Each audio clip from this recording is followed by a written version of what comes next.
Because things can and do go wrong, you need a solid workflow on location.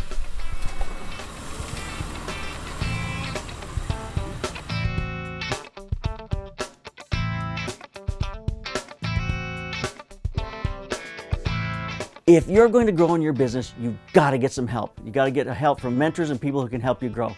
I can do that for you. Go to theslantlens.com, sign up for our business material. It'll help change your life. You can sit and think about business, or you can do something about it, and it's time to do it. After we finished shooting this video, I got some clarification on the name. It's not Lassie like the dog, but it's pronounced Lassie. Lassie. So when you hear me say it wrong in this video, my apologies. It's Lassie. Hi, this is JP Morgan. Today on the Slanted Lens, we're out here on location in Chatsworth. We've been shooting a great portrait here of Keith on his motorcycle, but we're going to show you our workflow process in the field, how we get our data backed up and what we do. Let's get started and see what we can do. The reality of this business is that we have a ton of data that we're working with. It's fascinating. You take a card, you know, a CF card, a whatever card, it's worth $100, 50 bucks, 20 bucks. The minute you get images on it and you walk away from the shoot, it's now worth thousands of dollars because it is the value of everything it took to get the photograph. So when you're doing an image, the worst thing you can do is walk away with what was worth 50 bucks, it's worth now thousands of dollars, and you only have it in one place. So this is a system, a workflow system in the field to make sure that you back everything up, that you protect your data, that you walk away from the shoot with your data in several different places, and you feel secure that you have it before you walk away. So let's look at that system. So your workflow in the field starts in the studio. I get on the computer, I assign the next job numbers to the jobs, the shoot we're going to do that day, whether it's 1, 2, or 3 shots. It's Morgan-S-, we'll talk more about that in our workflow lesson we're going to do in the studio. But I assign that number there. I know the number before I go out on location. That's my first step. Now on set, it just depends on the type of shoot we're doing. But generally speaking, we have a lot of cameras going. So a lot of cameras mean a lot of different cards. So what we do is we have A, B, C, D, E, F, G, whatever number of cameras we have on set, we put a piece of tape on the side of each one of the cameras. That's an A camera. That becomes A-1. The next card you put in there becomes A-2. So you put the piece of tape on the side of the camera, A-1. When it comes out, you put it on the card, put a piece of tape on the side of the camera that says A-2.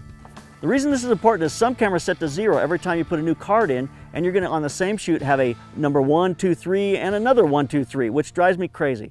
So there's how we label our cards in the cameras. When I go to download cards on the computer, I don't put a folder on the computer. I put a folder on one of these Lassie drives. I've got my folder that shows my job number. In that folder, I've got 2 folders, shoot assets and sound assets. When I go into shoot assets, I'll now create a folder, camera A-1, and I download all the images there. I love the Lassie RAID drive, so there's a RAID 1. What that means is there's 2 drives inside the Lassie RAID 1, and those drives back up. It mirrors to each other the way I have it set up. So that means when I download to a folder on the Lassie RAID 1, I'm getting it in 2 different places on 2 different internal drives. One of those can die, and I still have all of my data. The reason I use Lassie drives is really simple. The rugged drives in the field, I have never, ever had one of them go bad. I've used a lot of other drives in the past and I've had problems with them, but I have never had one of these go bad. They're rugged, they take a beating, they're just a great drive to have in location. I must have at least 10 or 12 of these things. A tool I use at the studio and I use on location, and I certainly fly with it, there's by Lexar a tower that you can plug in 4 cards at a time, and because it's Thunderbolt, it has enough bandwidth to download all 4 of them at a time. It's basically a stack where you can stack 4 drives. It makes it so easy to download your cards extremely fast. So there's our first download. Now though, I don't have it in any other place but in one housing, one case. So I now download from the original media to a second drive, and that becomes my second download, my second backup. The reason I download it directly to the second one, I don't drag and drop from the first to the second.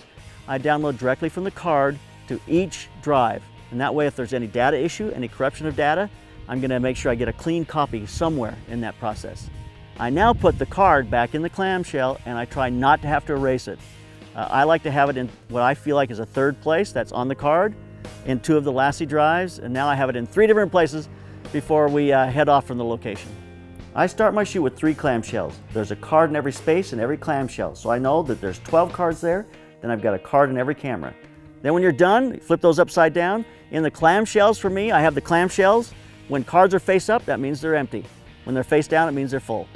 So you cards face down, there should be a piece of tape on every one of them that says camera A-1, camera A-2, camera B-1. You see all the different cards, you see the cameras they came out of. That way, at the end of the shoot, I can look, and as long as there's a card in every space in the clamshells, and there's a card in every camera, I know that all the cards are accounted for. On location, I label these drives JP Morgan Pictures 1 and JP Morgan Pictures 2. There's a reason I do that. I know that this is my RAID drive, and it's going to be backed up. There's 2 different copies in this drive, and it also is a place I'm going to back up to first, and then I'll back up to the other one second. This is my primary copy. This is the one I'm going to copy back at the studio. This is the one that becomes the master, per se. It's a hard thing to do, to sit on location and to make yourself back the data up before you drive away. It's a really difficult thing to do.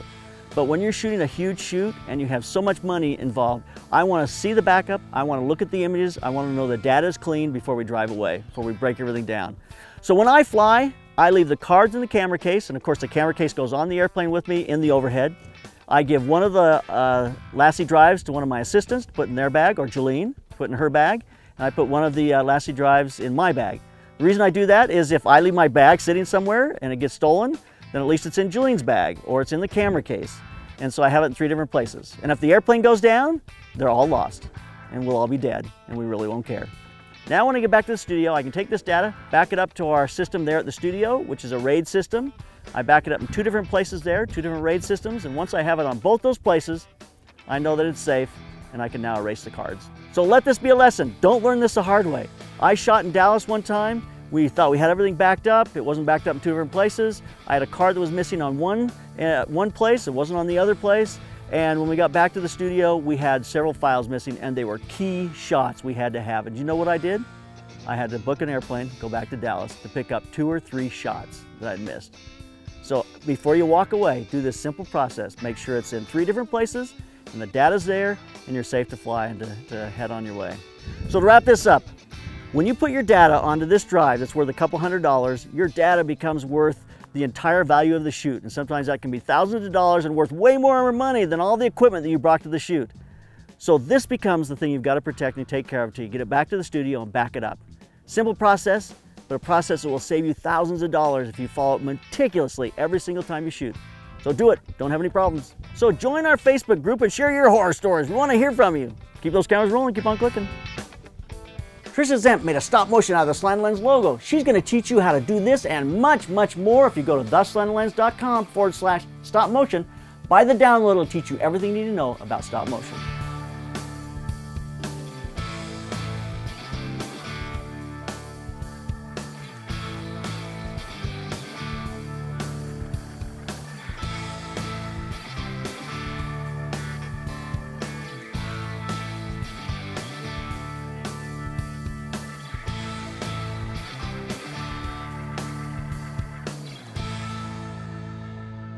Make sure you subscribe to the Slanted Lens. Join our gang. You can ride the winds of photography.